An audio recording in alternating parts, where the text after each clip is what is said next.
Let me turn on this fan, on the ceiling fan. All right, we're up. Ooh.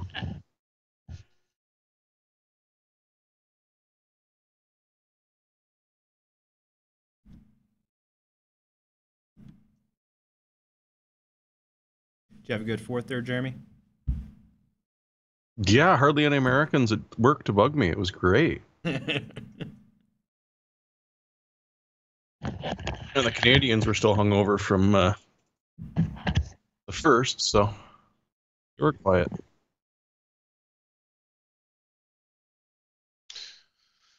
He happened to have a Logitech. He happened to have a Logitech C920 that I could use in this headset too. So Sounds decent. convenient Indeed. as well.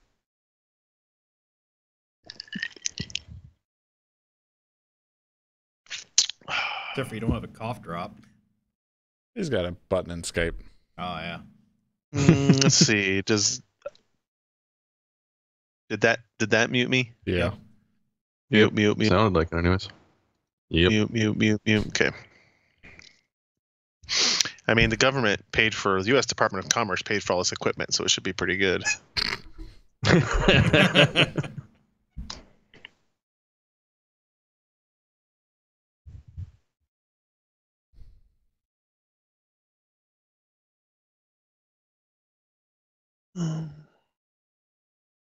I'm going to leave a couple of notes in the show notes for me. But we don't need to. Alex, we can remove them when we when you make the show notes. Yep. Okay. As you strip out all the subtext anyway. Okay. That's all we do is subtext.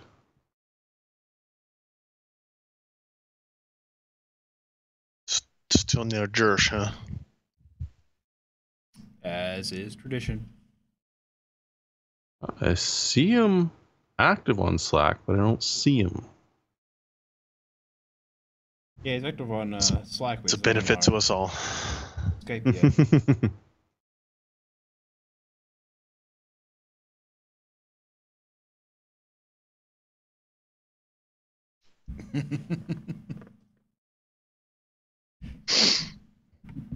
Okay.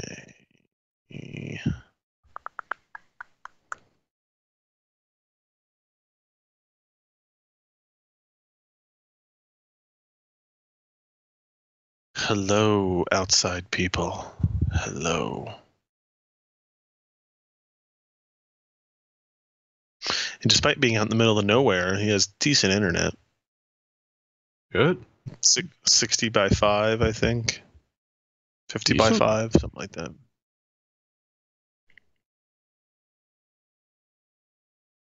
He's got two monitors on here that are in little portrait mode, side by side. I guess if you're reviewing PDFs all day. patent applications all day, that's a benefit. He's got, a Cisco VPN and like his printer and everything have USPTO RFID tags on them and stuff. It's a serious ordeal here.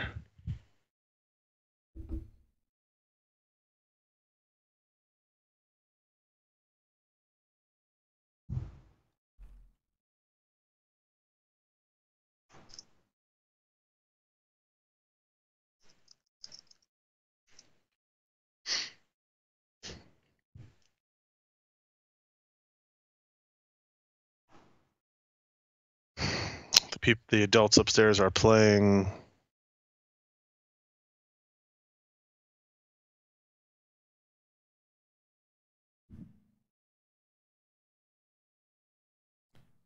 Playing some card game called Guillotine. Okay. Never heard of it.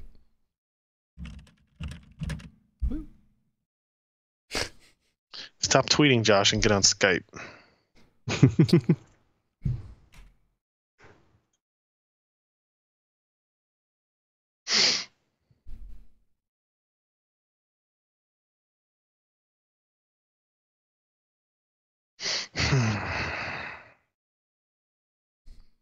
I was thinking about, took a couple of hours today to write a story on those market share stories. You guys saw those last couple of days? No. Yeah. The CPU market share Sure. stories. Oh yeah. They're weird sources, but they certainly seem to all show a pattern. But they're all based on one data source, right? Yeah, exactly. And it's not necessarily the Passmark. biggest user base. Passmark. Yeah, Yeah. they're based on Passmark benchmark results, which is Yeah. completely bogus because it is based on submissions and not individual Mhm. systems. So if the same system if you're- runs 10 benchmarks, it counts as 10 results, Exactly. which, And- you know, But- people and- who are buying systems now, like people who have had Intel systems for a while, are not like rerunning benchmarks, but a lot of people are buying Ryzen, testing Ryzen. They're excited about a new processor. If a company, so if you consider the idea that the PC market is like 75 million units per quarter, for AMD to capture 10% of that, they would have to sell 8 million units or so in April and May. Don't think that happened. And I don't think that happened. And if you think if you're Intel and you suddenly have, you know, you've set up your projections in the financial world and all that stuff, and suddenly you're seeing that you're 8 million units behind at your, you know, your $300 ASP or whatever, like that's a huge number. Like that's like report to your stockholders before financial day type numbers. So I'm sure AMD has gained market share. I think 10% is quite extreme. I don't know that that's going to be absolutely correct, but I mean, it definitely shows there are people out there with brand new Ryzen systems testing them. They were sold. Correct. Even Correct. if someone Well, I is think playing and doing a little bit of overclocking and 10 iterations of benchmarks before they're happy, it's still someone out there. I think Maybe that AMD what in just ran it. Q1 at the end of Q1 they gained something like 2%, See, that and seems that was reasonable. just essentially off Ryzen. I mean, that's understandable, and I could see that they would do another 3 to 4% in Q2 with the real meat and potatoes of Ryzen sale, but not this. Well, they're up to 26% on our thing. It's, no, that ain't it. Alan, you don't have to join the chat room as Alan fanboy. It's just Ghost. Alan can't join us because he's on a car driving vacation, I guess. Seems right. And I- get it. That screen unlocker. Yeah, it's been unlocked. Yeah, great. I Perfect can vetting. restart the computer. Yeah, bounce it. Usually when we do that, it's restarting Oh, good. Update and restart. the other software. It's course. restarting the software on the streaming machine.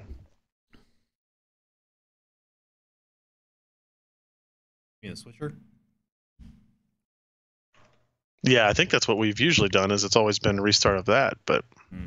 I mean, whatever is easy. Let's see here. Please wait while we install a system update. Oh, Yeah. Wah, wah.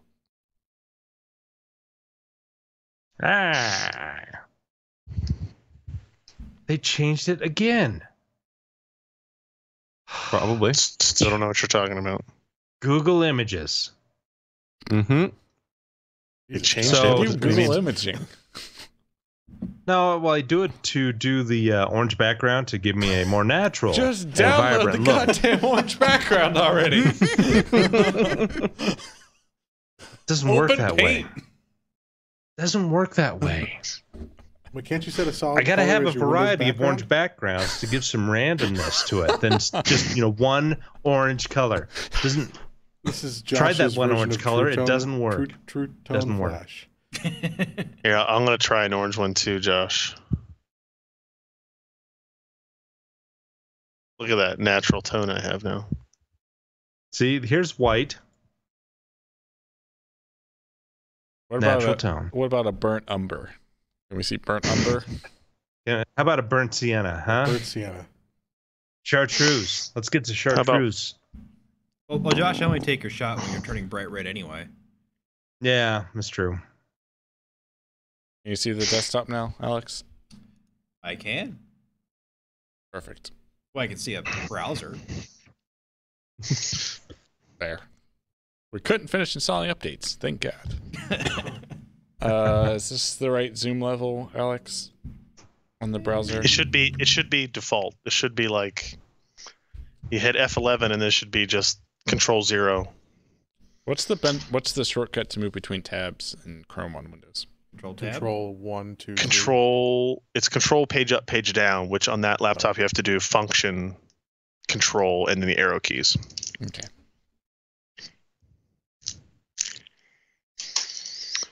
So I think that was pretty awesome, Ryan. What, those? Yeah. We were messing with- The USPTO lawyer is a big nerd, so he's got like just sitting next to his desk, he's got these Autobot Decepticon. These look like the things that you would put on a Honda Civic when you were in high school. Yes, they do. Instead of the badge. All right, what else has he got in here? This is looks like an instruction set or like a Gundam. toy listing, like a Transformers toy checklist. Get your franchises right, Ken. I'm looking from quite a distance. It's a bourbon magnet.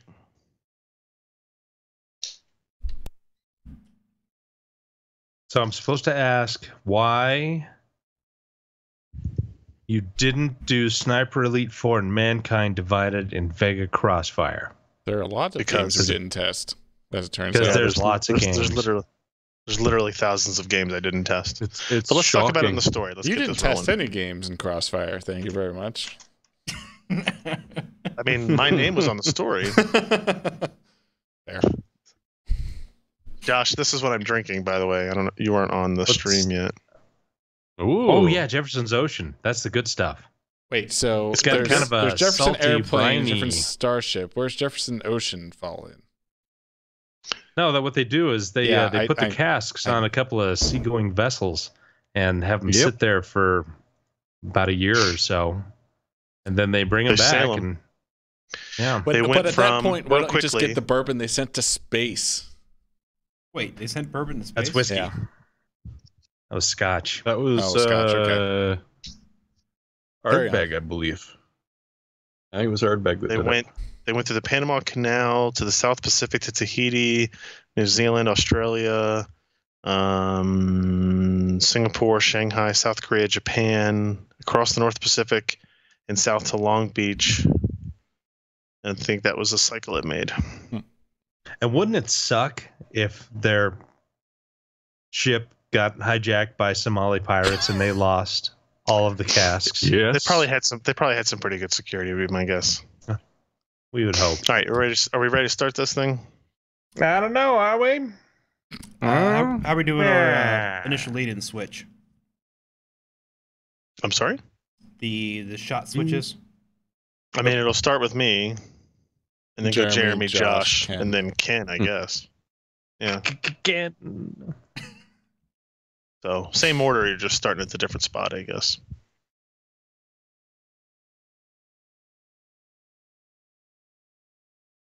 I need to move this laptop inside. Oh my! Yeah, right. You got Don't a bit breathe of through a. your nose. Yeah. Don't exhale exuberantly. Just don't exhale. Ryan is turning No a promises. weird shade of blue. Yes, I am in corporate telecom worker mode. But I'm happy with my long distance. Can I interest you in our Lord and Savior AT&T long distance service? Bring on the hate mail. Are we ready? Think so. So bring up my show notes. 457. Okay. All right. So All right, we here we got go. the subscribe, Patreon, mining pool, giveaway, Radeon, Casper, and then everything else. Yep. All right. All right, here we go. 3, 2. Hey, everybody. Welcome to the PC Perspective Podcast. This is episode 457, being recorded on July the 5th, 2017. I'm Ryan Schraub. Actually, I'm it's Jeremy wrong Hellstrom. rundown. Do that again. Mm. Oh, I'm I'm messed up. Already? Yeah. Damn, Wasn't it's me. only 9 o'clock. Yeah. My bad. Sorry, guys. What's So you Rundown. messed What up already. 47, right? Yeah. Yeah, it's wrong in the rundown. It's right in the show notes. It is right in the show notes. I said this was my bad. Sorry. It was wrong in the email I sent out, so. Yes. Yeah, way to go, Ken. All right, 457 in the rundown. We're good. Okay, good now. Good now. Man, by episode 3. 500, I think we're going to really nail it, guys. Eventually we'll get there. 3, 2. Hey everybody, welcome to the PC Perspective Podcast. This is episode 457, being recorded on July 5th, 2017. I'm Ryan Schraub. I'm Jeremy Hellstrom. I'm Josh Walrath. And I'm Alan Malventano. Wait. That's right, Wait. right? That's how that goes? I Pretty think much. so. I Okay. think let's keep it in canon, I guess, and we'll go that way. Welcome to the show, everybody. I am not in the studio, obviously. I'm in North Carolina, I guess technically on an island off the Outer Banks here, at a friend's house who let me borrow his office and internet connection to do our show this week. But we've got a lot to talk about here. We're going to go a lot into Radeon Vega, which was obviously the big story of the week from us, as well as a couple of other things like NVIDIA's multi-die GPUs and a bunch of stuff down that direction. So a couple quick things off the bat. Obviously, we do record the show on Wednesday nights, 10 p.m. Eastern, 7 p.m. Pacific at pcper.com/live. If you want to join that, we have a chat room there where people can interact with us before the show, after the show, ask questions, interject if we get things wrong or you want to add to the discussion. It's really cool to do so. If you need a little reminder about the time and location for that, you can go to pcper.com/subscribe, and that gives you a form which basically allows you to give us your name and email address. We send you a notification through email, an hour, 2 hours before we do any live stream. And if we're doing any kind of special edition live stream, like if we have somebody coming out from, a different company to talk through a product or do an interview, we let you know through that as well. So that's pretty cool. And then obviously we still have our ongoing campaigns for people who want to try to support us and the show we do and the work we do. The first one being pcper.com. Or PCPer's Patreon, which is at patreon.com/PCper. You go there. This is your ability to kind of have a monthly monetary contribution to the website. So if you want to give us, $2, $3, $5, $10 a month, whatever you think the show and the website and the reviews and the content that we create are worth to you, it's super beneficial for us. It allows us to continue to do what we can do and pay the guys and do the content and do something that we're proud of every week. Well, mostly proud of, I guess. And then also we have recently started up kind of the pool campaign for this, right? So if, coin mining, cryptocurrency mining, all that stuff is the rage. If you don't have the ability to donate $5 a month, but you have a GPU in your system, which I'm guessing the vast majority of you do, and you think, well, while I'm at the office and I'm not using my PC, why not donate the time from my machine to financial benefit to PCPer, right? Like this is kind of a community group on this. So if you go to pcper.com/mining, you will find the instructions necessary to download a very, very simple application called NiceHash, which is what we use in the office for any kind of mining purposes and benchmarking and whatnot, that basically looks at your GPU, determines what you have, runs a benchmark on it, and then will mine for you. And we give you the code to put in to send it to our wallet and whatnot. We have several people doing this, handful of people doing this. That's pretty great. Super appreciate it. And there's codes in there or options in the application to, only run when you're idle or when the system's been idle for 5 or 10 minutes, whatever you want to set it up as. So super friendly for that.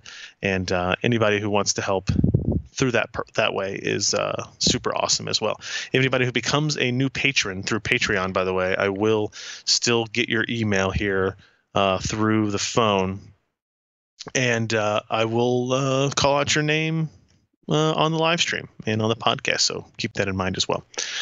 And it looks like we still have a little bit of time left for our contest. We have a FSP supplied some power supplies and some cases for us to do a contest that ends on, as I scroll to try to find the conclusion date. What am I missing? Where's that at? 6 days left.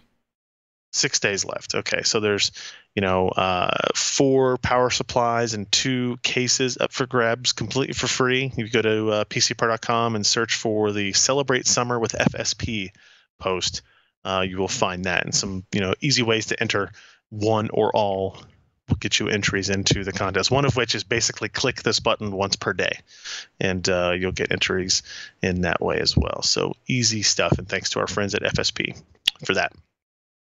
So all the early stuff out of the way, let's talk about what probably is the biggest story of the week as far as we're concerned, maybe on the entire hardware ecosystem that exists. That's right, the Seasonic Focus Plus power supply. It's really an amazing...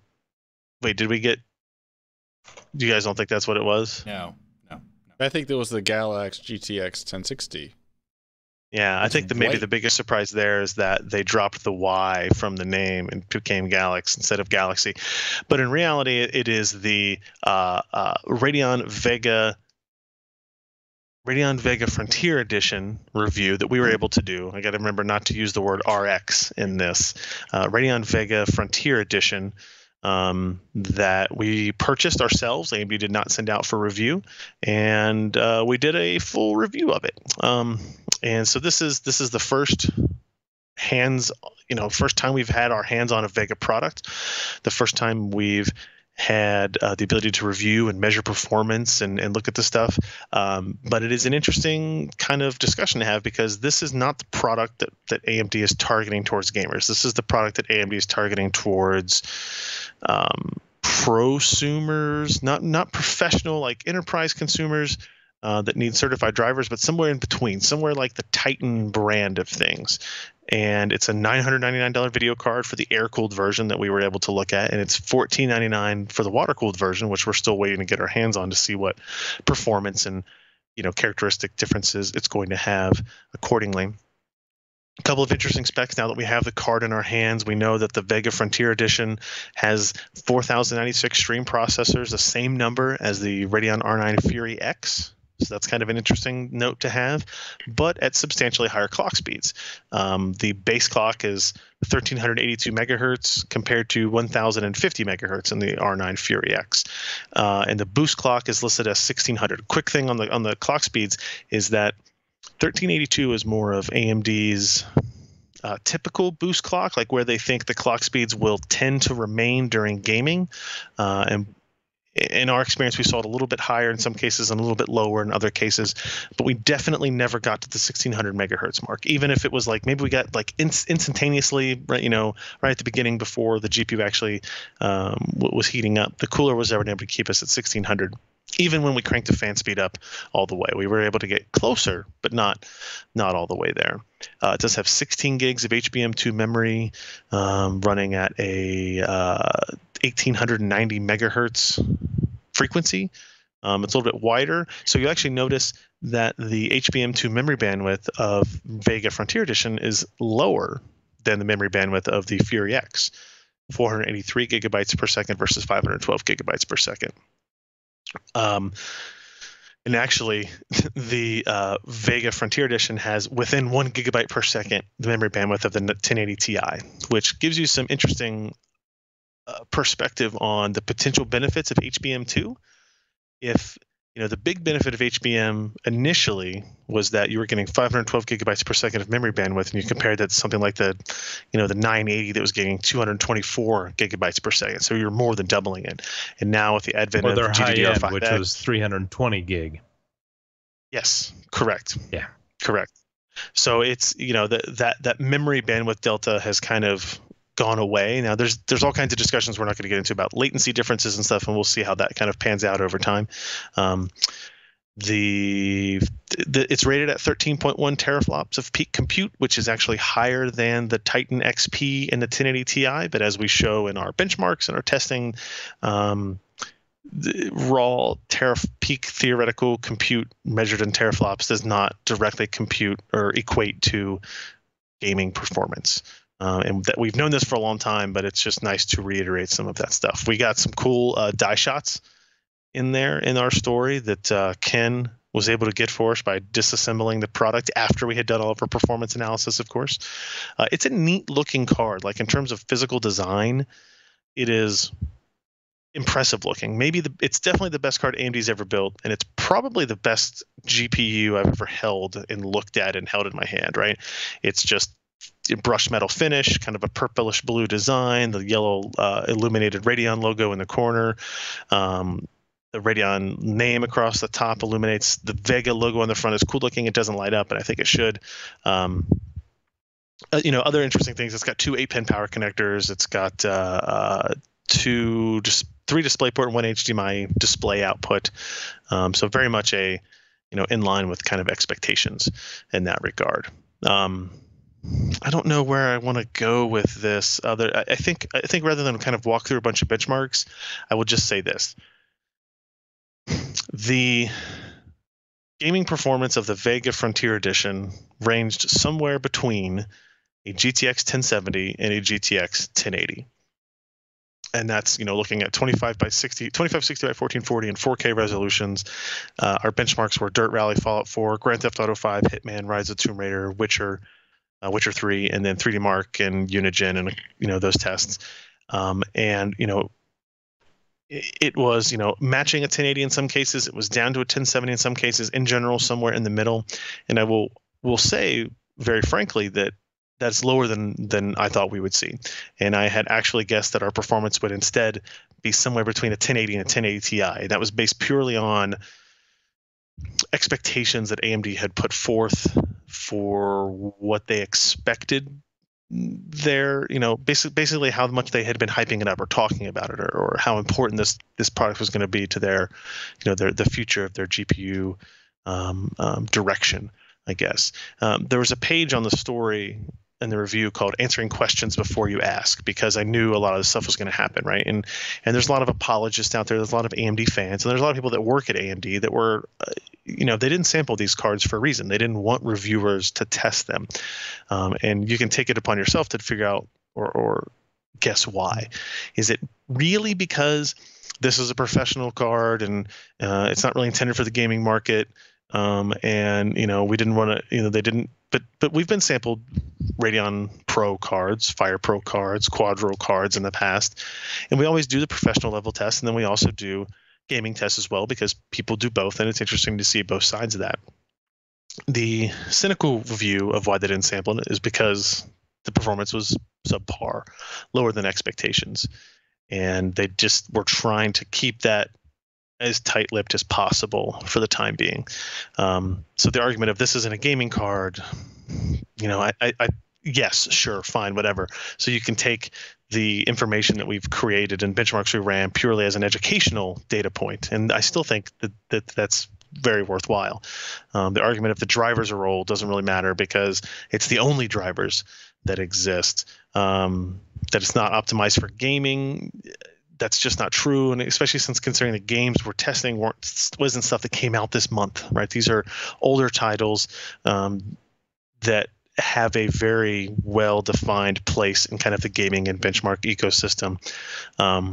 Arguments about the frequency not getting to where it should have. Oh, it didn't hit 1600 megahertz. Yes, absolutely. If they can hit 1600, it's going to run faster. Until then, this is the clock speed the product is running at. So that's just kind of where we're at. We could have adjusted fan speed higher, but again, out-of-box experience is what we were looking at. Things like that, right? And also the idea that RX Vega is going to have a better cooler or run at better speeds or all those types of things. And all that stuff could be very possible, but that's not what the Vega Frontier Edition was doing. So it's worth noting that, that we took all of this into consideration as we were writing this review and as we were looking at things. We've got a page on clock speeds. If you want to see the clock speed consistency, we're running somewhere between 1300 and 1500 the majority of the time. And when we ramped up that fan speed, like considerably, like 100%, was really loud on this card, and Ken and Alan will be able to tell you that. We really only saw a 40 to 80 megahertz change in kind of average sustained frequency. Power consumption is high as well. 280 to 300 watts. We saw some interesting things as well that need more dissection of once the card had warmed up to its like 83, 85 C max like thermal limit in the settings. That you can actually, if you look at the power consumption graph on Tomb Raider, for example, if you look at the blue line in the back, you'll see the power drops and comes back up, drops and comes back up, and it's kind of a repeatable pattern that we were able to see in The Witcher 3. We saw it in Metro Last Light, and we actually saw it worsen in Metro Last Light, where we actually saw 2 dips down before it would come back up. But if we crank up that fan speed up to 100%, we do see kind of a more the consistent power draw as well. So this is something that can be adjusted with fan speed curve changes or improved just cooling capability on that water cooled version of the Frontier Edition, or just better cooling in general, right? So things to keep in mind there. In terms of professional tests, we ran SpecView Perf, we ran Cinebench, we ran Luxmark, and it does much better there. It kind of trades blows back and forth with the Titan XP, as well as kind of competing in the realm of the Quadro P4000, right, which is like an $800 professional level video card. So it definitely does better there, and it seems that is more of a relation to, NVIDIA is more than willing to kind of create a differentiated product segment in Quadro and GeForce by disabling some features in software and drivers, whereas AMD decided that one of the avenues they could make sense with was to not split that up, or not split that up nearly as much. So what they did instead was they were able to keep basically create a little bit more value for their product, because the professional capabilities are there, but it's still not certified drivers. There's still some limitations to some of that. So there's definitely a bigger debate to have in the mindset. So worth noting there. I kind of just want to leave it open for you guys to ask me any questions or thoughts on it at this point, because I feel like the story has been up and out for a while. I mean, my kind of general takeaway from this is that performance was lower than I was expecting. AMD still has a few weeks to figure out what they're going to do. It's possible that the GPU clock speeds for RX Vega, the consumer variant, are going to be higher. It's possible that there would be a big driver change, but it seems unlikely to me that the consumer variant of Vega is going to be very different than what this card is, except based on price. There's no way they charge $1,000. And if they price this at $499, then you have a compelling product. $399, you have a very compelling product. So it really comes down to what AMD is willing to do, or what they can do, with HBM2 kind of being the restrictor in a lot of cases. So I open that up to thoughts or whatever. We did also do, it's worth noting, I guess we have a post that looks at the where we tore the car apart, so you can see the die shot, you can see the board design, you can see clearly that like this board could be considerably smaller, and there's a whole bunch of empty PCB space to the right of the graphics card. That's interesting to see. But when you need to cool a product, Batman. Say again? I said holy resistors, Batman. Yeah, there's a lot of intricacy in some of this stuff going on, right? Yeah, the SMT mounts are pretty insane, just right behind the GPU. And then if you look at the GPU shot itself, you can see it's just the giant ring of many, many resistors. It's kind of impressive. But it is, but a couple of things that we like concerning, right? Not really. Well, I mean, if you think about it, when you separate the memory from the GPU, like in GDDR5, GDDR5X, you don't notice a lot of those resistors because they're sitting behind the memory modules and they're away from the center, and you've got some resistors in under the GPU and that, but everything's all spread out. But because everything's in this really tight spot, they have to put it all there, and so that right. Even though the interposer and the lower clock speed and a lot of these other things allows it to not have quite as many components, you still have to have some to be able to do all the work that it's supposed to do. And so it's kind of interesting to see the differences in SMT, surface mount technology, parts, whether they're caps, resistors, whatever, how that changes when you go to HBM versus, the more traditional, memory is separate from the GPU. Things that are kind of interesting about the GPU and the interposer itself. I think it was 512 millimeter square that you kind of came to a consensus on for the actual GPU. I think it's 484, according to what Raja tweeted. So Raja never actually tweeted a number because I asked AMD to verify it a couple of times, and they said they wouldn't. He said it was under 500 millimeters square, and it was the nearest perfect square. Yeah, so he I saw said that, the number. and then I contacted AMD and said, "Hey, that's what I'm measuring." Meanwhile, another person at AMD who had just gotten a card themselves measured it and came up with something over 500. So I don't know the answer to that yet. It's somewhere around 500. It depends on how. Okay, it's going to depend on how you measure it and how they measure it. So let's say they measure it by the edges of where the transistors were etched.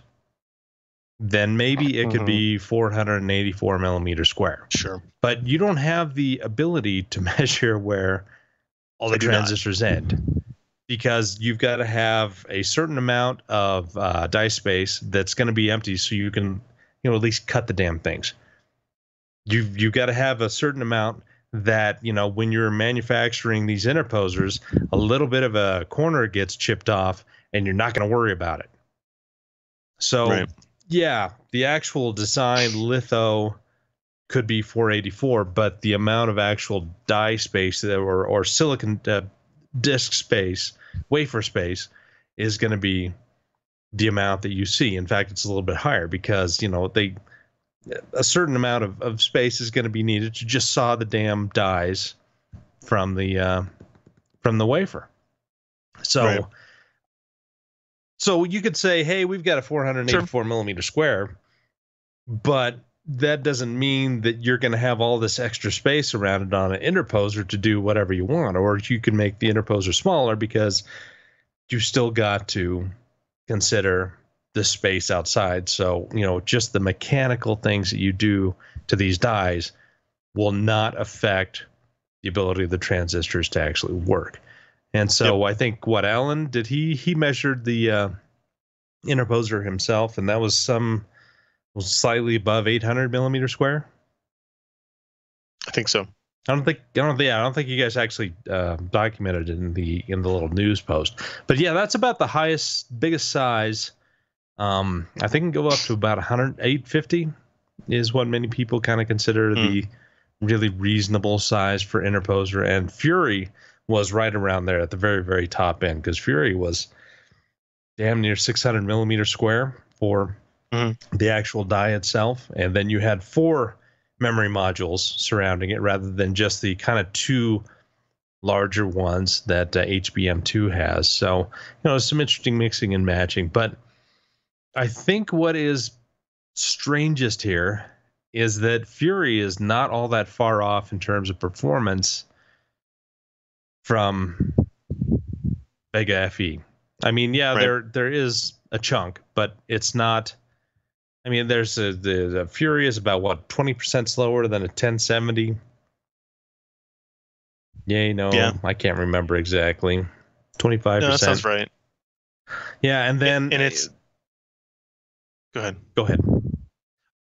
Okay, but we've got the same amount of stream units in Vega FE as we did in Fury, but we only went from a 600 millimeter square die down to 512, 484, whatever. And that's going from a 28 nanometer process down to Samsung GlobalFoundries 14 nanometer. What have you done that has not allowed it to scale smaller than, it should be literally 350 millimeter square if you have the exact same stuff as Fury, but shrunk down to 14 nanometer process. Yeah. What's taking up all that extra space? I don't know. get it. And there's also like we don't have a link to it, but gamersnexus.net did a good story on something that I'd wanted to do before I left on this trip, which was go do clock for clock testing of Fury X versus Frontier Edition Vega, and it looks like it's almost identical, and in a couple of cases a little bit lower, where they ran both cards at 1050 megahertz, telling you that there's very little IPC increase, if zero. And it seems to be that for a 38% increase in clock speed, you're only gaining 25% in performance generally over the Fury X, so that there seems to be some other bottlenecks in place, whether that be memory controller or whatever it would be. It's also worth noting we did crossfire testing. Ken did crossfire testing this week, and I wrote up that story. In general, scaling was not fantastic. It doesn't look like there are any changes to multi-GPU scaling in Crossfire for Vega. It ranged from Hitman being DX12 supporting Crossfire at 0% scaling because it requires the game engine to handle it, which the Hitman engine does not. Up to something like Fallout 4 or Dirt Rally, where you see maybe or GTA, where you maybe see like 80% scaling, but you're also seeing some pretty dramatic frame time variance spikes as well. So nothing changed there other than the fact that we happened to get in 2 cards because I placed multiple orders, and it seemed stupid to not run crossfire testing on Vega if we had 2 of those cards really sitting around. So, and then the other kind of Vega related news story that came up was that there was a performance leak of 3D Mark 11 where supposedly the RX Vega card, again, they're basing this purely on a part number, on like a hex ID part number, and it was running at, what was the frequency that it was running at, Ken? I'm pulling up the leak right now. Hold on. Was it actually 1600 megahertz, or was it like 1650 or something like that? It was a little bit. But I mean, 3D Mark also reported 1600 for the Frontier Edition, and it wasn't running at that. That was just the right initial clock speed of the card. Gotcha. So that's all. That's it. Kind of is basically bothersome, and so it reports 1630, but it's not actually reporting the actual clock speed. 3D Mark only tells you what the rated clock speed is. Same thing that GPU-Z tells you. So we have no idea what actual clock speed this was running at. And there's more than like a 10% total performance delta between that top score over at the Frontier 31K Edition and the other one at 27.8. Because they ran it multiple times. Yeah, and it's 3D Mark 11, and so it's not indicative of real gaming, and there's all kinds of questions. And so, the leak out there basically leaves the door open for there being potentially better performance for the gaming card. I think the gaming card will perform better. It's just a matter of how much, right? If it's 5 to 7% better, it's not really going to change the story of Vega as a GPU. The only thing that will change the story of Vega as a GPU is pricing. It's going to be a power-hungry part that is not going to be anywhere near as performance or power efficient as Pascal, and they kind of have to just make do with it, right? They have to price and market accordingly so they can still have a successful product launch. It's just, people who were expecting this to be a 1080 Ti killer are going to have to go back to the drawing board and wait for the next launch, or, hope that Raj and his team can kind of get things moving in that direction. I don't know. And another thing you guys tested out. Who wants to go? I'll go. Another thing you guys tested out was the whole tile-based frame buffer. That it's not a full TBDR, tile-based deferred renderer, but it has tiling-like aspects when it comes to the ROPs and the frame buffer type operations. I mean, you tested Cantor's thing and you talked to him a little bit, didn't you? I didn't talk to him, but I did run the application, and then during our live stream that we did last Friday, or whatever it was, Thursday, and people who knew more about the application and the what displays should be showing during that time indicate that it was not using the tile-based rendering that it was. And so some people, again, were like, well, okay, if that's not enabled, if you enable it, you're going to improve memory efficiency, which is true. And then they're trying to tie some percentage of performance delta to that. And the truth is, because it's a brand new memory architecture, you really have no idea what the performance delta is going to be between tile-based and immediate mode rasterization, right? So Yeah. it might be that they left it disabled because it didn't matter. Well, that could very well be, because it's really mainly a power and efficiency thing. So if you enable it, it's not going to be a silver bullet. I mean, the shaders and the architecture behind it and the memory controllers are not going to dramatically change. You're still going to get about the same amount of performance, but what you gain in is overall memory efficiency. There's not going to be as much memory pressure because you don't need as much memory bandwidth to do the operations you need to. And plus, it is a more power efficient way of doing things. So when you're looking at a total design and say, hey, you know what, if I make this change at the frame buffer, I can get 5 to 6% better efficiency just in that, not just through because it's pulling less power, but I mean, you don't have to have as much memory. And so, you know, all these things become more efficient, not necessarily faster, but just more efficient. And when you look through the entire GPU and say, hey, I can add this, I can take this out, you know, I can optimize this, then you're looking at significant power improvements. But I'm guessing AMD looked at this as like, well, you kind of win some, you lose some. It's a wash. I mean, if we enable this, we may get a little bit more efficiency, but we've still got so much more bandwidth than we used to have for our architecture that it's not going to matter. And everything else is eating so much power that no matter what we've tried, we're still at a 300 watt TDP part. And who cares if it goes down to 299 or 298 watt TDP? I mean, I understand that's power, you know, that's heat dissipation versus power, but I mean, those are still very, very much tied together. So it's not the silver bullet that people are hoping it will be, saying, you know, like, well, once they enable that, we're going to get a 10% increase in overall performance. Like, no, you're not. Yep. It's a nice dream. I agree. But no. I agree. Jeremy, you were going to say something? I was just laughing at Josh's comment because it's absolutely true.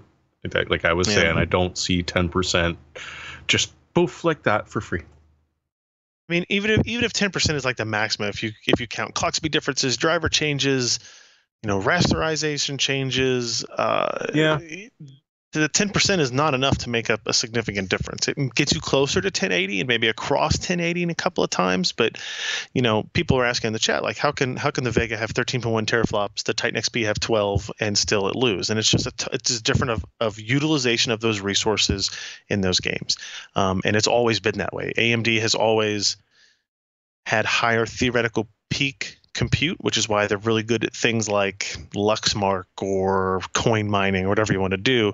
But when it comes to actually utilizing those resources for gaming purposes, that requires a great relationship between your hardware and software, and NVIDIA does that exceptionally well. So I think we're going to leave our Vega discussion there. Go to the website. We have the review, the PCB and GPU diagnosis, the Frontier Edition Crossfire testing on there as well. So check all of that out.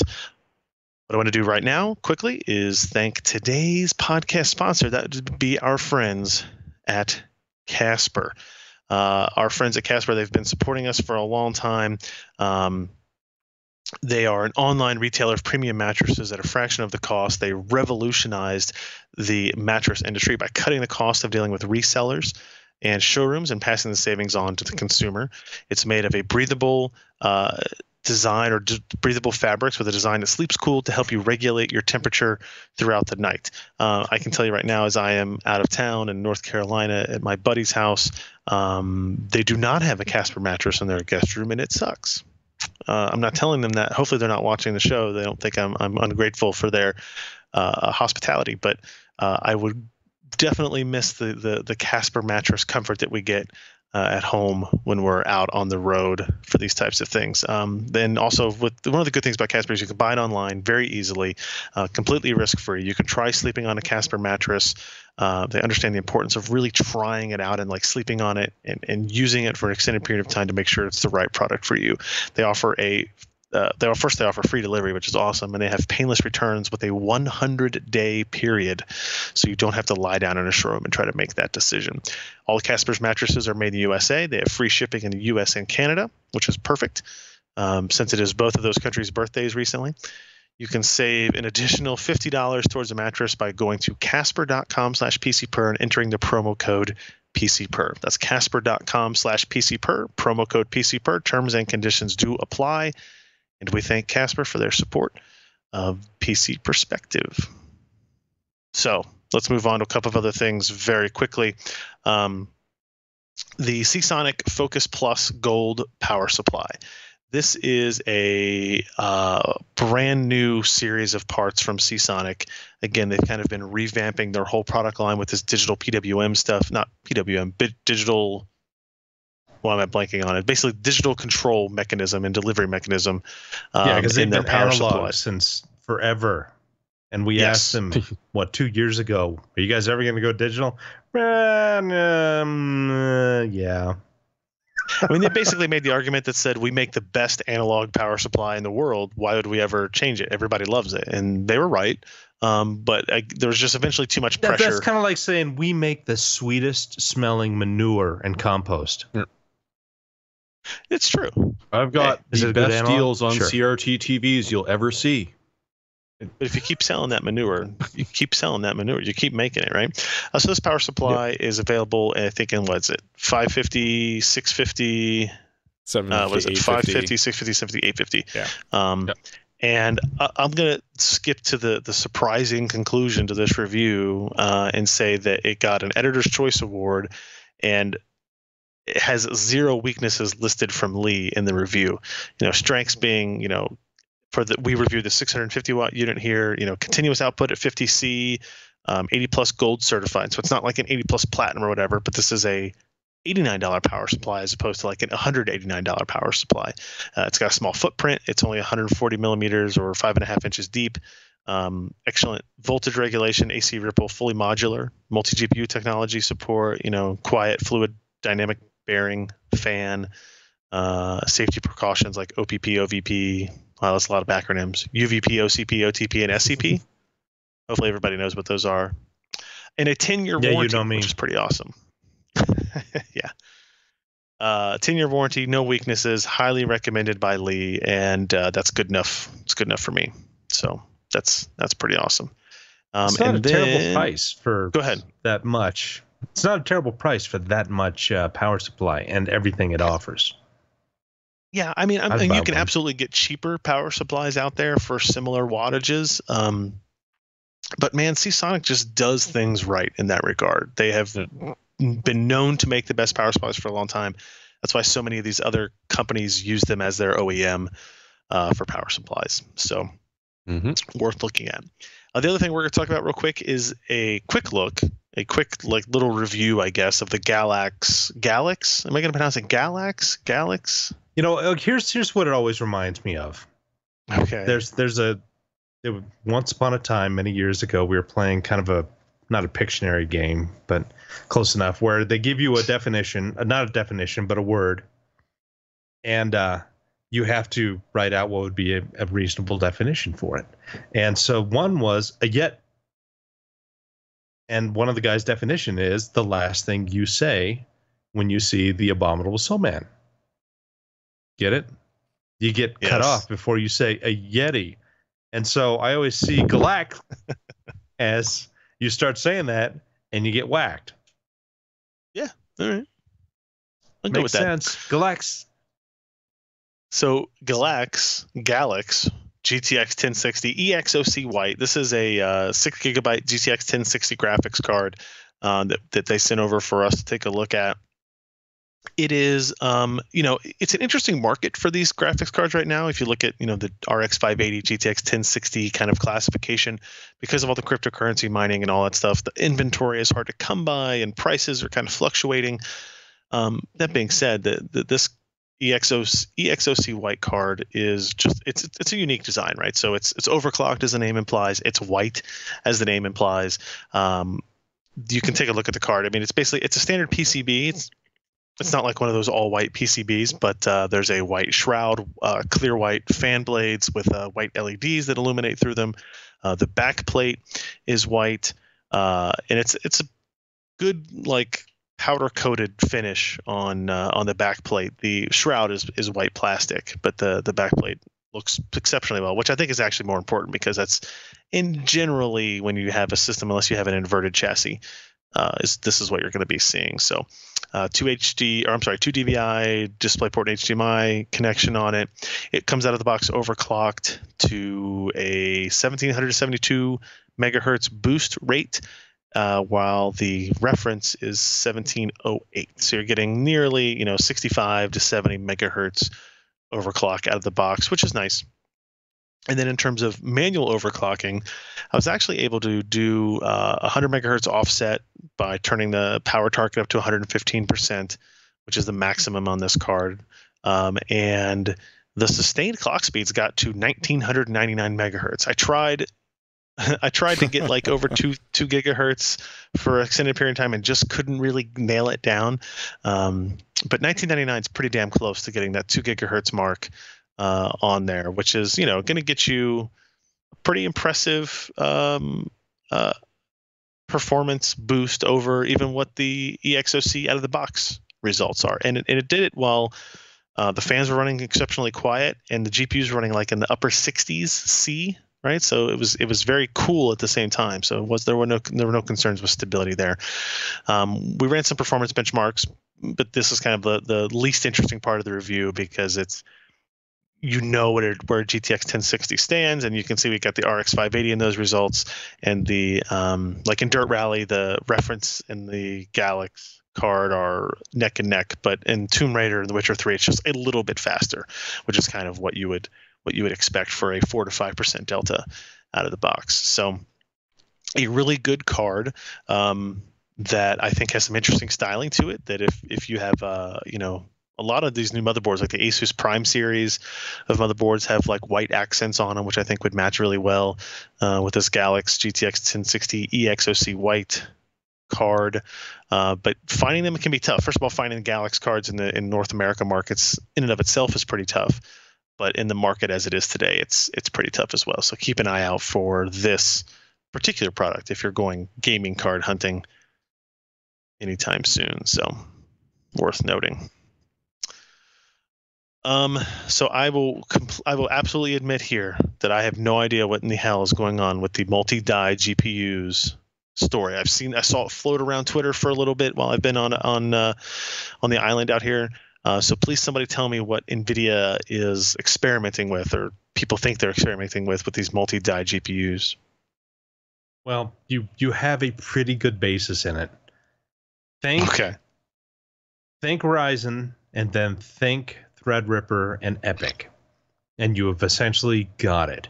So what we have here is an extreme ability to communicate, and this is done through essentially a low power, high bandwidth thing that we call PCI Express 3.0 in theory. So you've got all these PCIe lanes. They provide a great amount of high bandwidth, low power connections in between GPU dies.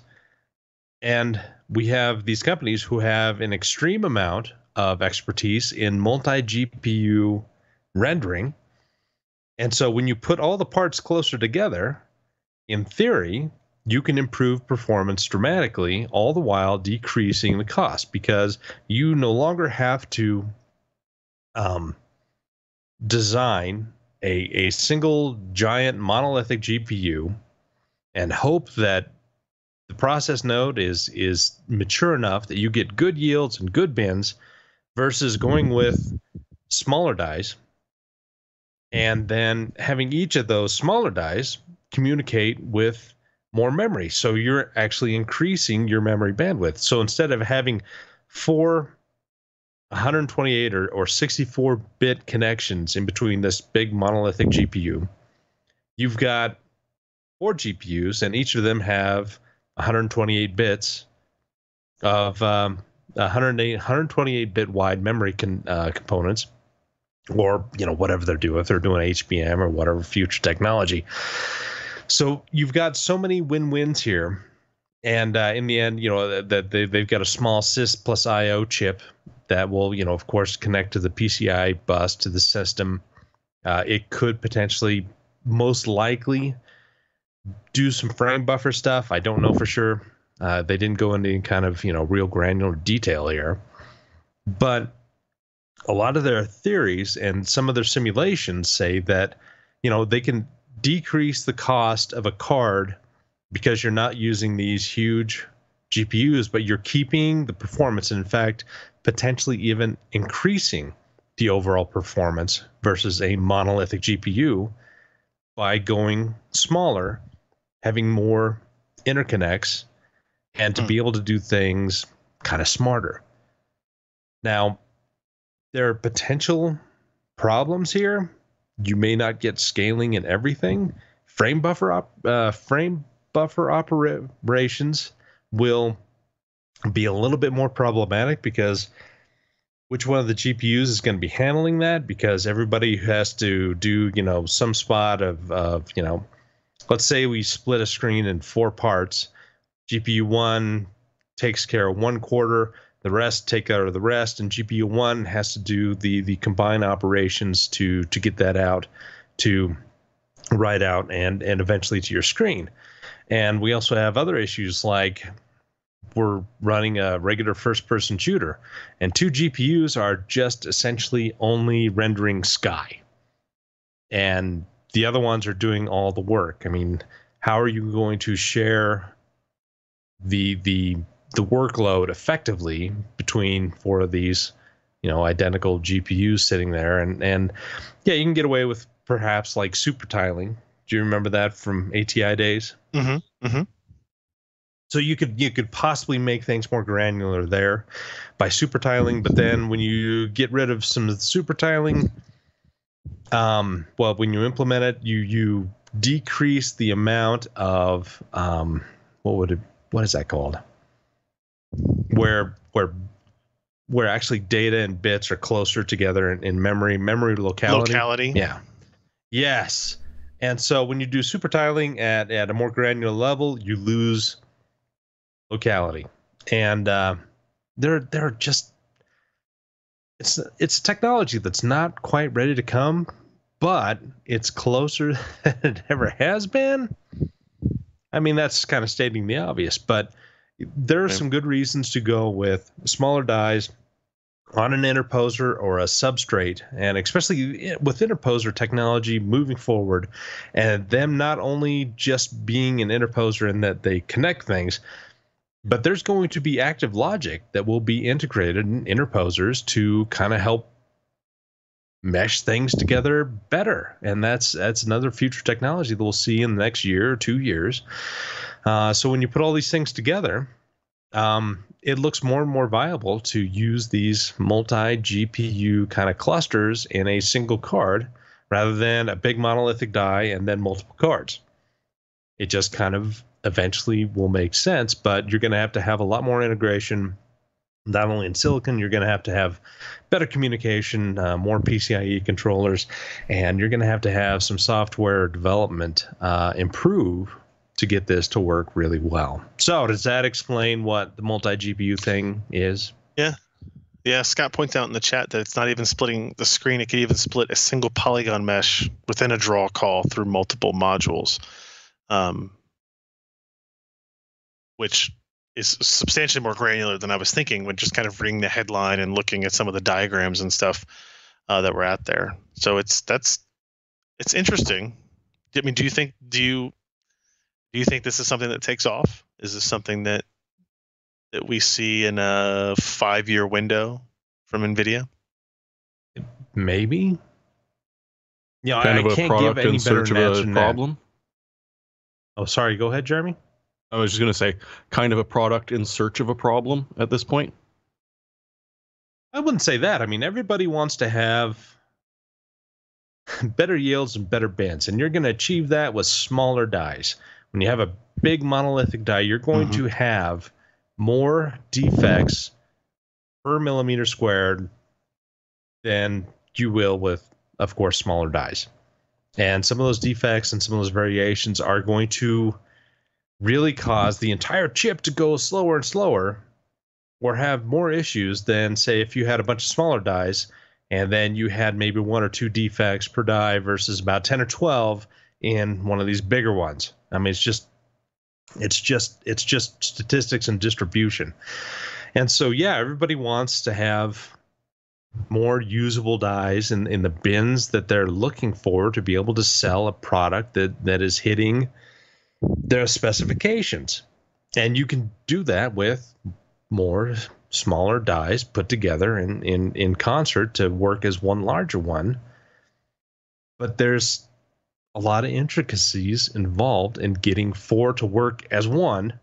And, I went over some of those things. And plus, you got to consider, especially with data locality, you have to essentially do a NUMA architecture with those GPUs. So you got 4 GPUs. They each have individual banks of memory, and you've got locality pretty well, done if you do it right with each GPU, but you're going to have a lot of crosstalk in between still. And especially as, Scott says, you go down to basic polygons that they can all address. Well, you're going to be sharing a lot of memory, or you're going to have to go overboard on the amount of memory you have and just replicate it to each GPU. I'm not sure what they're going to do, but there's a lot of roads to a lot of inefficiencies as compared to being able to gain efficiencies with a multi-GPU implementation. Well, it's interesting tech. So, yeah, AMD solved everybody's problems as it turned out. Who knew, right? all those many months and years ago. What else we have on our docket here? Ryzen They're Pro a bit like Bob announcement. Dylan. They design stuff for other people. Hey, everybody's got to have a goal in life. Yeah. So Ryzen Pro, I actually was briefed on this, but didn't really get a chance to write up a story on it. Jeremy, you want to run us through this? This is essentially their answer to kind of like the Intel Core vPro stuff. Correct. So in sort of one of the ways that I've seen it put is that Ryzen put on a suit and tie. So you got 6 different models, 2 7s, 2 5s, 2 3s with... We're getting ridiculous because when you got to type out Ryzen 7 Pro 1700X a couple of times, it gets annoying. Yeah. But they do. Don't they argue pretty with you much there. match up. Yeah, they pretty much match up to the equivalent Ryzen 7s as far as core counts, clock speeds, and that. The 3s are essentially identical to the Ryzen 5s. They just don't have SMT enabled, which is going to drop the price down a little bit, in some cases be relatively useful. But what you get are a couple of features from EPYC. You get their secure processor that does a lot of inline encryption right to the memory and such, so that your system is secure, and they will do TPM 2.0. So a lot of the sort of enterprise features that you really want, but without having to pay the full EPYC price.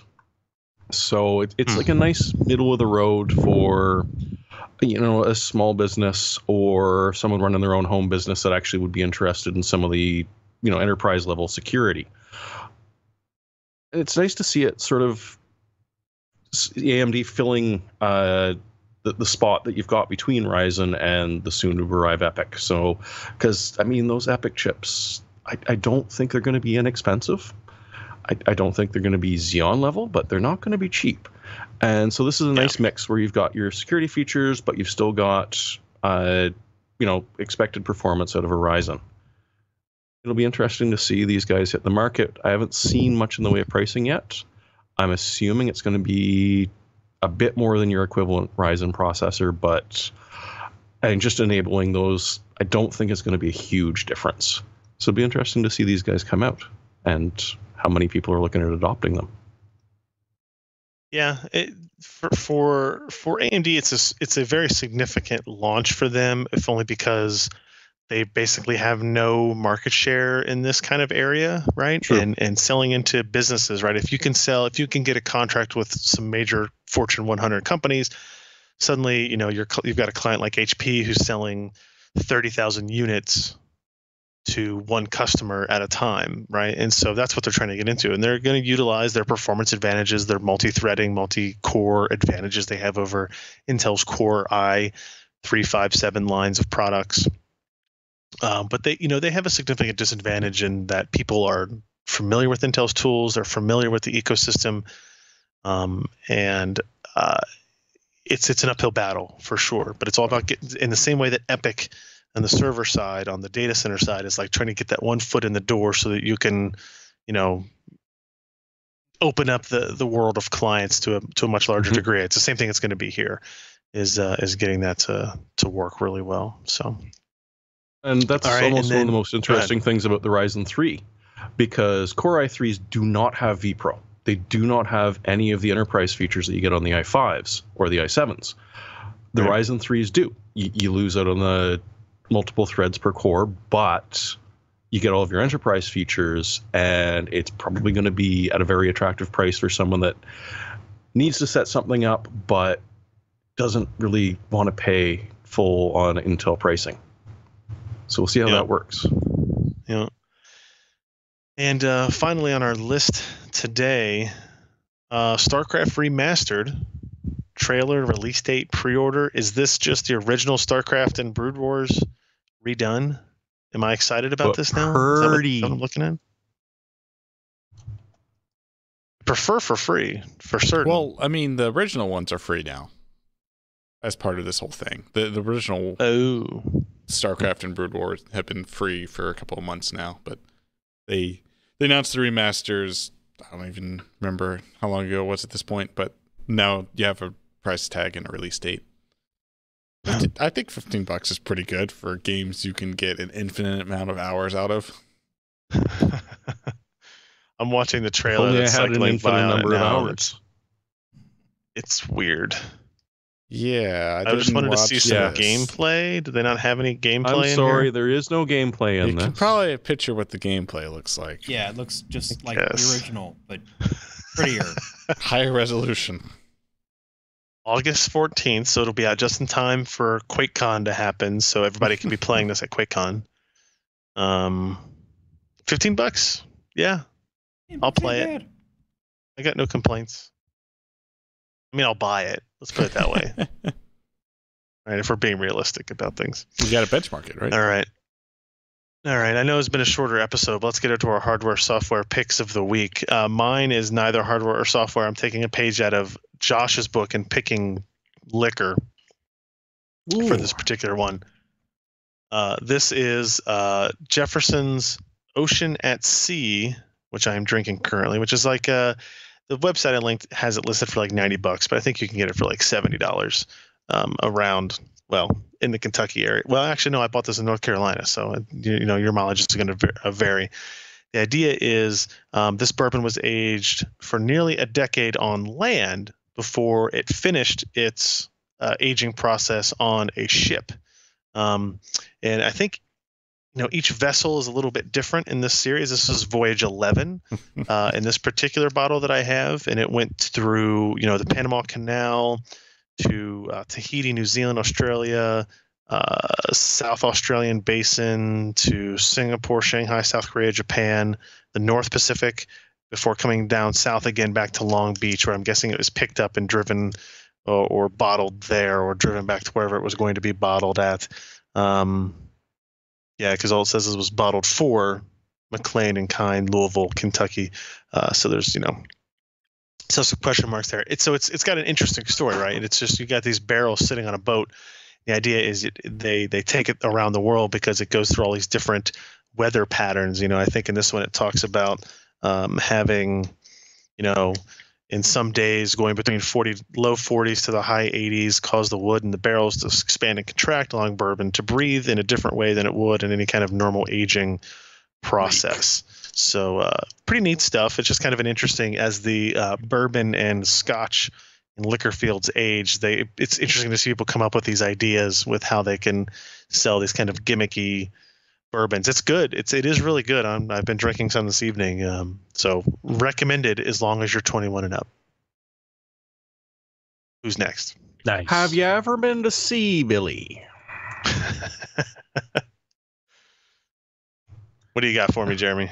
The ASRock X370 Killer SLI AC AM4 AMD Promontory board, because we need longer names. Because Promontory is a good name for a motherboard. You know it. And they actually threw an extra X370 in there, and I don't know, they're SEO, honoring man. Xbox X11 Box X or something. But all told, it's $190 or $190 after the mail-in rebate, which, considering what this thing has, is not too frickin' bad. You've got where is it? 2 PCI 3.0s, another 4 2.0s. It's got M.2, of course, Wi-Fi, an ungodly amount of just about anything you could want, up to and including, for the old school people, some old PS2 ports, just cuz. So the only thing I'd ask for is a serial port, but for this sort of fully featured one at $190, not too bad up in here in Canada. Very cool. All right, Josh. Mine's not a motherboard. Shark. All right. But you know what? Because there's games out there where you drive things. And you know Yes. what? The what you call it? Logitech G920 series. It started at $399. Well, they finally came to their senses. You can buy it for $279, which is much more in line with the competition.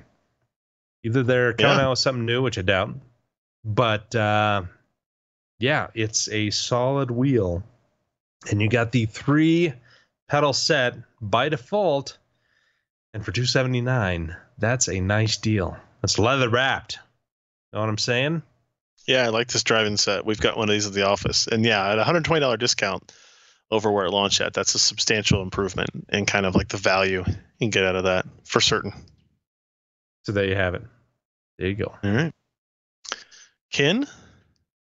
Well, I got something super exciting in the mail this week. I got a new luggage tag. Aren't you impressed? Amazing. Yes. No. Well, if you dig a little into it, I got it from a company called PlaneTags.com. Again, a name that wouldn't really arouse any suspicion, but if Alex cuts to the website, you can see what they do. They take retired airplane fuselages and cut them out, and then you can have your details laser engraved on the back. So Wow. I have this one. It's sold out because it was a limited edition. That was actually, I think it was, actually that's a different tail number, but the one I got was Delta's first 757. So that's been decommissioned, and they took a laser cutter to the plane and cut out the fuselage. You can actually see like wear patterns. They don't necessarily refinish them because that would take away a lot of the different sort of value of it. That's But pretty awesome. you can see scratches in the paint on the one side and stuff. It's kind of cool. And they're pretty good. It's like, I don't know, if you don't want them engraved, for a lot of them it's like $25. They were running a sale that engraving was free, which is why I bought mine. They have like a 15% coupon code, I think, if you go to the website, one of those things pops up. It's just, I really like the one at the top that is the far right, the B-26. yeah, they do now, military planes too, which is pretty awesome. What I like about it is like the wear pattern on it, which I'm guessing I'm not guaranteed to get on Yeah. it, but that's pretty cool. Yeah, if you go for a plane like that, I imagine the detail's going to The be a little more P-26 interesting. Marauder was the best air bomber, medium range bomber ever. It was a bitch to fly, but boy, it I was think I'm gonna have to fast. get a P-51. Neat. That's Yeah. pretty awesome. My dad would have You know, loved and, that. Yeah, well, the P-51. B-1B, Amazing.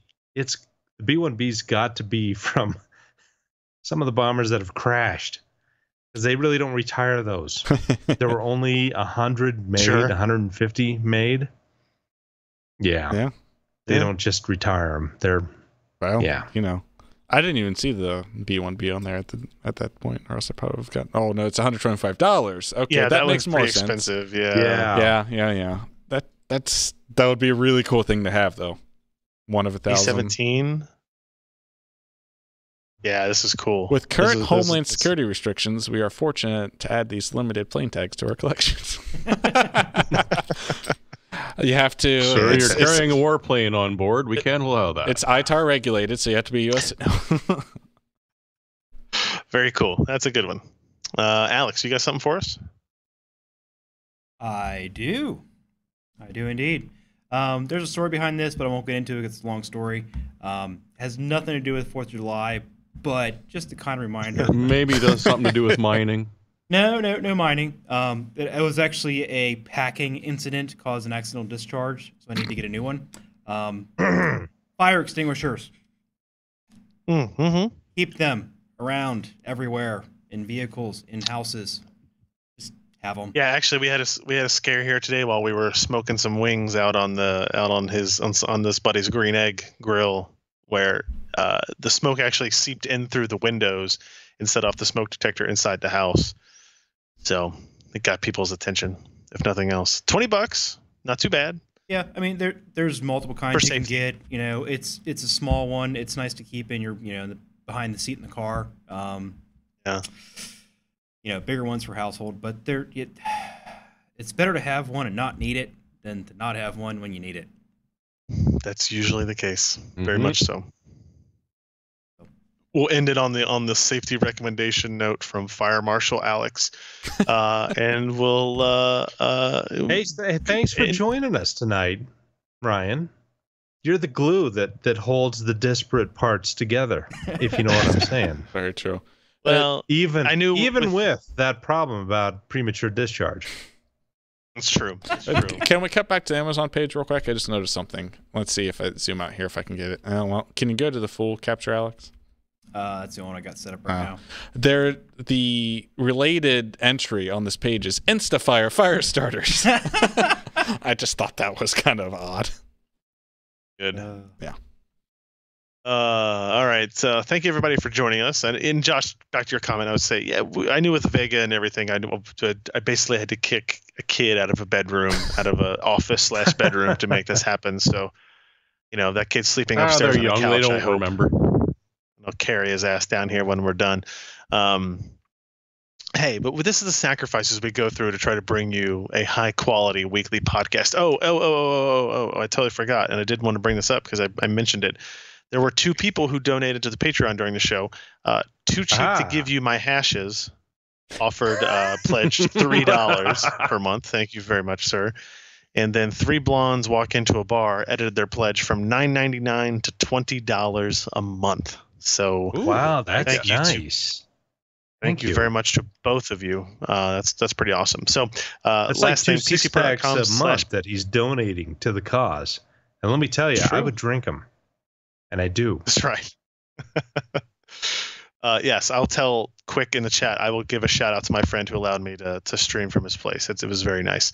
PCPro.com/podcast, URL to go to find show notes, to links to all the documents that we talked about today, all the stories and reviews and whatnot, the picks of the week, RSS files, MP3 files, YouTube links, all that stuff is there. PCPro.com/podcast. So we'll end it there, everybody. Hope you have a good night, and we'll see you next week. I'm Ryan Shrout. I'm Jeremy Hellstrom. I'm Josh Walrath. And I'm Ken Addison. Goodbye. Ken.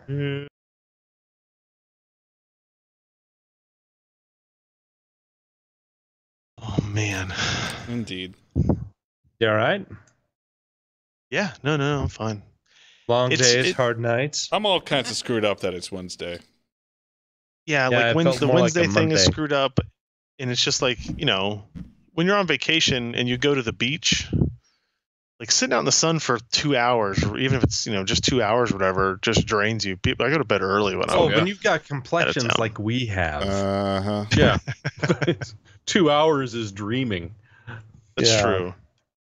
I've become very good at application of sunscreen. So and we've already got Emmeline trained pretty well. Like if I tell her I have to put on sunscreen, she doesn't like it. But if I say, "Come on, we're gonna put on lotion," She's okay with that because she sees mom put on hand lotion all the time, and so she thinks that's a cool thing. So we put on lotion, and the only thing she doesn't like is putting it on her face. But I don't like putting sunscreen on my face either. Actually, we bought the spray stuff this week, and I just basically close my eyes and my mouth and spray it on my face. Yeah. And that doesn't Rub work it out all great in. because then when you The spray stuff, I don't like the spray stuff. It never actually gets applicated as well as the You still stuff have to you rub it in. I You'll know always that. have spots. I know that. And but- it seems to wear off quicker, yeah. as I It found probably out in does. Florida. yeah. Hurt me. Yeah. Give me You the guys stuff are that looks free like to spackle welcome. and You guys I'll are deal with welcome it. to sit. Sorry, you guys are welcome to sit and BS for as long as you want. I'm going to relent and give. I told them from 10 to 11, knowingly that we would never be finished by 11, to give them back their bedroom. So I'll do that. All right. All Thank righty. you, I'll talk Ryan. to you guys later. Bye, guys. Good night. Yeah, good night.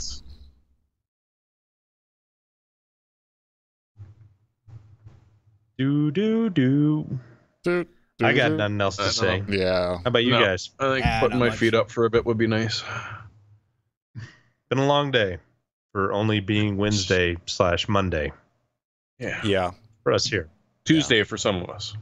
Yeah, for a short Yeah. week, it sure seems long. Right. They Yeah, always weird. do. We got to go to a wedding like 2 hours away on Saturday too. That's gonna suck. I don't even know the Weddings person. always kind of suck. Now, yesterday, my sister-in-law lives a block away from Frontier Park in Cheyenne, and that's where they set off the fireworks. And so we sat in her backyard, and wow, the concussions from that! It's just if you ever get the chance to go and sit close to fireworks being set off, Oh yeah. it's a much different experience than you being a Been mile there, done away that. or whatever. Just getting right close and have them just fill your entire view, and then that bang of the really big ones Yep. that just echoes through your chest. It's awesome. The It subsequent surely ash. does. Yeah. So, all right, Ming. Yep. Good night, guys. Have a good one. See you guys. Bye. Guys, have a Thanks good for one. watching.